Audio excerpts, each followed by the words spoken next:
Thank you, Paolo. Okay po. Ngayon naman, isang cute at matalinong bata ang nakilala ni Ninong sa kanyang pagbisita noon sa Rojas, Mindoro. Siya si Matt Oliva. Ang kanyang kwento, narito po. Sa aming pagpunta sa Oriental Mindoro noong January ng taong ito, pumukaw sa aming pansin ang isang bata na may malaking bukol sa mukha.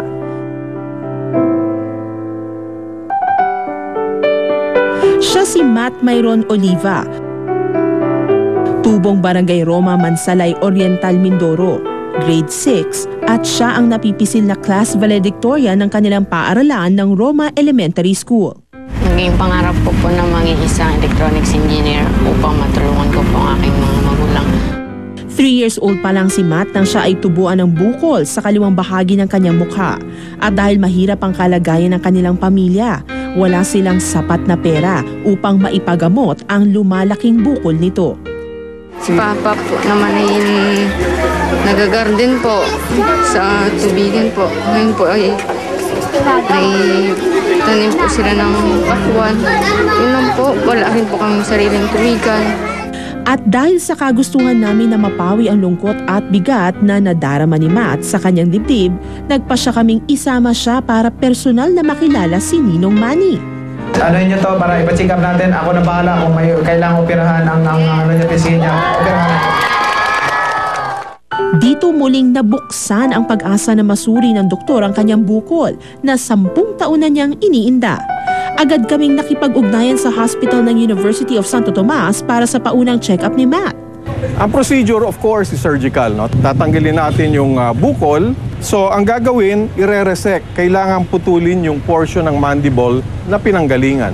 So ang plano namin, kukuha kami ng costochondral junction ng rib. Yung cartilage, ang maganda doon, lumalaki yung cartilage habang lumalaki yung bata. Yung reconstruction permanente. At ang dating malungkuting mukha ni Matt, ngayon ay napalitan na ng saya at sigla. Ninong, kasama po natin si Matt. Oliva ba o Oliva? O? Oliva po. Oliva po. Oliva. Sorry, mali ako. Sorry. Siya naman ang valedictorian ng Roma Elementary School sa Mansalay, Rojas Oriental, Mindoro. Kasama ni Matt, ang kanyang amin niya pala, si Aling Persilita. Persilita, okay. Matt, musta? Tagal na natin hindi nagkita. Okay naman. Kaya congratulations, ang dami nang natanggap mong award. Ang daming mga awards ni Matt. Meron siyang Best in English, Best in Mathematics, Best in Filipino, Best in Makabayan, Most Responsible, at siya yung class valedictorian. Galing.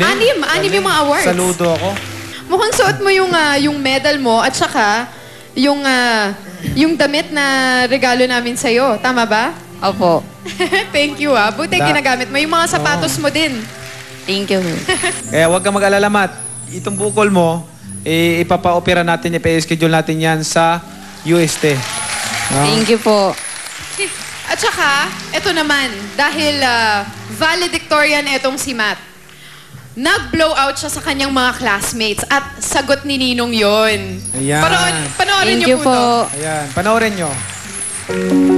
Muli kaming bumalik sa bayan ng Mansalay, Oriental, Mindoro upang saksihan ang araw ng graduation ni Matt. At kahit makulimlim ang panahon at bahagyang umaampon, hindi ito naging hadlang kay Matt at sa kanyang mga kaklase upang makuha nila ang kanilang diploma na 6 na taon nilang pinaghirapan at hinintay. Si Matt ang naging valedictorian o first honor ng kanilang klase. 11 medalya sa iba't ibang subject ang kanyang nakuha bilang pinakamahusay sa lahat ng kanyang kamag-aral. Si Matt Oliva at sa kanyang mga klase na magtatapos ngayon sa Roma Elementary School, Mansalay, Oriental, Mindoro. Congratulations sa inyong lahat. Ay tuloy nyo ang pag-aaral ninyo at pagbutihan ninyo. At sa kanyang valedictory speech, ikinento ni Matt ang pagsubok na kanyang pinagdaanan. Dumating din sa akin ang panahon na gusto ko nang sumuko. Nasa kaligitnaan ako ng panuruang ito, nakausapin ko si Mama. Ma, high school na ako. Ayaw ko nang mag-aral. Nahihiya ako sa aking itsura na baka pagtawanan lamang ng magiging kaklase. Ngunit ang sagot ni Mama ay tumimo sa aking puso. Huwag mong ikahiya ang iyong bukol. Hindi yan ang batayan upang ikaw ay makapag-aral. kasinuhan.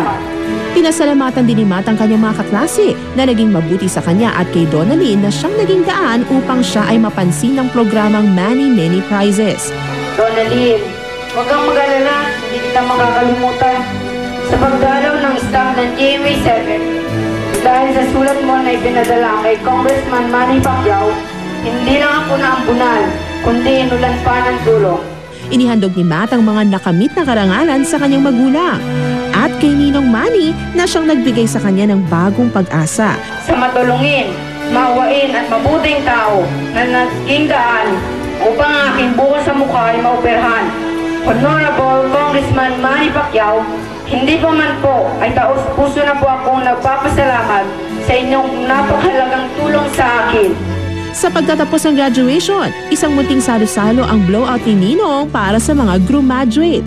Lubos na nagpapasalamat ako kay Congressman Manny Pacquiao dahil sa kabila ng mga tulong na ibinigay niya simula pa kay Donalyn, kay Matt, at hanggang sa ngayon ay patuloy niyang talagang tinutulungan si Matt, nagbigay pa siya ng regalo sa school. Kaya maraming salamat sa inyo po, Honorable Manny Pacquiao, sampo sa inyong pamilya. Ninong Manny, sana po lagi kang pagpalain ng Panginoong Diyos. Maraming salamat po, Ninong Manny! At hindi pa po dyan nagtatapos ang celebration ng graduation mo, Matt. Dahil, eto pa, marami pang hinandang regalo para sa iyo si Ninong. Ayan, Matt, para makatulong sa iyong pag-aaral, lalo Thank you ngayon, po. high school ka na, mayroon kaming laptop para sa iyo. Laptop? Thank you po, Ninong. Marami po. Okay. Ayan, gusto mo maging electronics engineer, Okay. di ba? Opo. Oh, ito yung Electronic, pinakauna okay. mong electronics, may laptop ka na. Ayan. Thank you At po. siyempre, si Ninong, hindi nawawala palagi yung cash na ibinibigay sa iyo. Ayan. Thank you po, Ninong. 20,000, okay. Pagbutihan mo lang yung pag-aaral mo, ha? Kaya, Matt, Kaya po. huwag kang mahiya. Dahil ano man ang ano natin dito sa mundo is yung katawan natin. Wala yan, lilipas lang ito. Basta wag lang tayo mawala ng paniniwala, pananalig sa Panginoon. Wag tayo mahiya. Basta wala kang ginawang masama, no?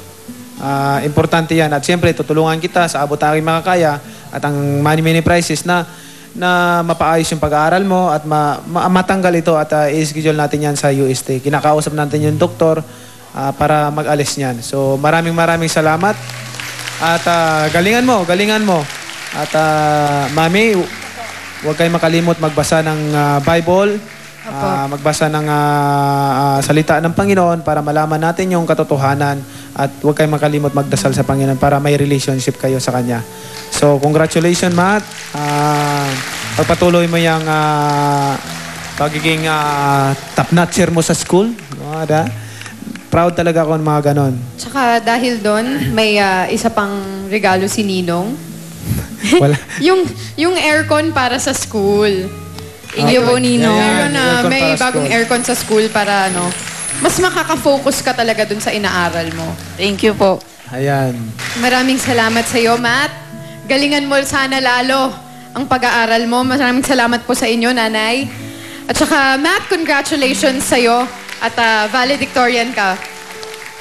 Thank you.